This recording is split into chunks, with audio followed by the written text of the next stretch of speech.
Светскиот ден на книгата и авторското право 23 април денеска на пригоден начин беше одбележан во јавната општинска установа библиотека Искра во Кочани. Во присуство на голем број гости, читатели, роднокрајни автори, присутните ги поздрави и им посака добре дојде директорката на библиотеката Сузана Ѓорѓиева.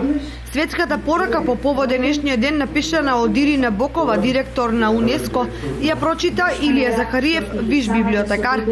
А додека македонската порака по повод денот на книгата и авторското право напишана од писателот Луан Старова, ја прочита Марија Анастасова, библиотекар. Членовите на литературниот клуб Копнеш од повеќе генерации читаа своја поезија посветена на книгата. Мене ме радува што еве и нашата општина, нашата библиотека го празнува тој празник на книгата веќе 20 години поред и ние се вклучуваме во семејството на сите библиотеки и во државата и во светот во славењето на овој ден.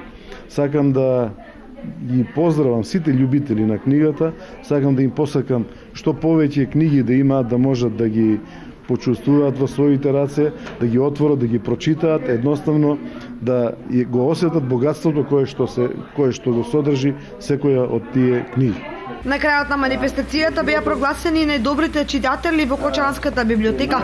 Со 57 книги во делението за возрастни, наградата му припадна на Методи Момчилов, пензионер од Кочани, а во делението за деца на Благој Ѓорѓиев, ученик со прочитани 52 книги.